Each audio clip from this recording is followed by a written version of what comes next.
अक्सब्रिज international एकाडेमीमा पोषण सम्बन्धी सचेतनामूलक प्रदर्शनी आयोजना गरिएको छ। एकाडेमीको ल्याब दोस्रो वर्षमा अध्ययनरत विद्यार्थीको पहलमा शुक्रबार विभिन्न स्वास्थ्य खानाका परिकार सहित प्रदर्शनी गरिएको हो। कार्यक्रमको उद्घाटन गर्दै एकाडेमीका प्रबन्ध निर्देशक डीपी खनालले पाठ्यक्रममा समावेश विषयलाई व्यावहारिक रूपमा प्रयोगमा ल्याउने उद्देश्यले यस्तो कार्यक्रम आयोजना गरेको बताए।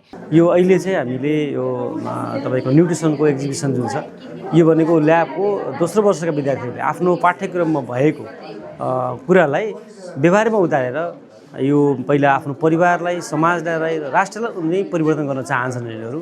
त्यो भनेको के त भन्दा आफ्नो जीवनशैलीलाई, आफ्नो खानपिनलाई कसरी चाहिँ यो सरलीकरण गर्ने, कसरी चाहिँ डाइट फुड खाने, कसरी चाहिँ आफ्नो जीवनलाई यो चाहिँ एउटा हेल्दी लाइफ, हेल्दी फुडलाई अब्जर्भ लिने भन्ने प्रस्तुति गर्न यो विद्यार्थीहरू जमरो गरेका छन्।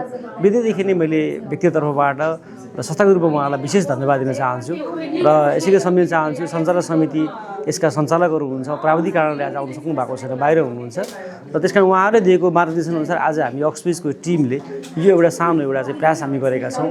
आउने दिनमा हामीले यसलाई अझै हामी प्रत्येक यो चाहिँ बाहिर नै हामीले इन्टरनल भएर बाहिर एक्सपोर्ट नै हामीले गर्नेछौँ र आजको यसको उद्देश्य एउटा के हो त भन्दा विद्यार्थीले पढेका सैद्धान्तिक कुरालाई व्यावहारिक रूपमा कसरी देखाउन सकिन्छ र कसरी आफ्नो प्राविधिक शिक्षालाई जीवनमा प्रयोग गर्न सकिन्छ भन्ने नै यसको उद्देश्य हो। प्रदर्शनीमा 5 समूहले 5 वटा स्टल मार्फत सन्तुलित आहार र पोषण सम्बन्धी जानकारी प्रस्तुत गरेका थिए। विशेष गरी मधुमेह तथा मृगौलाका बिरामीले खानपानमा अपनाउनु पर्ने सावधानी र आवश्यक पोषण बारे जानकारी दिएको थियो।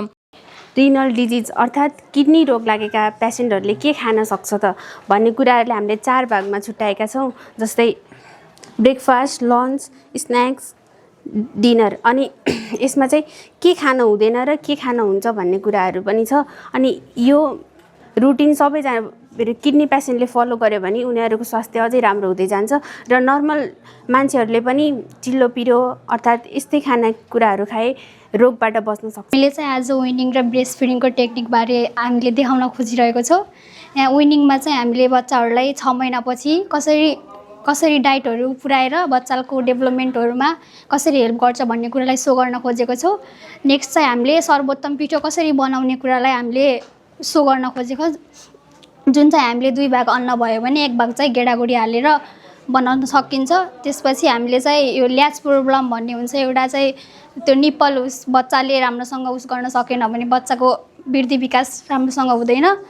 त्यसैले हामीले चाहिँ यो निप्पल प्रब्लम पनि राम्रोसँग गर्नुपर्छ।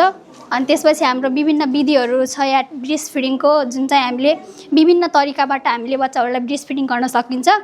जुन चाहिँ हामीले यस्तो तरिकाबाट गर्दा चाहिँ हामीलाई सहज हुन्छ, सहज रूपमा आमालाई पनि गाह्रो नहुने तरिकाले गर्न सकिन्छ।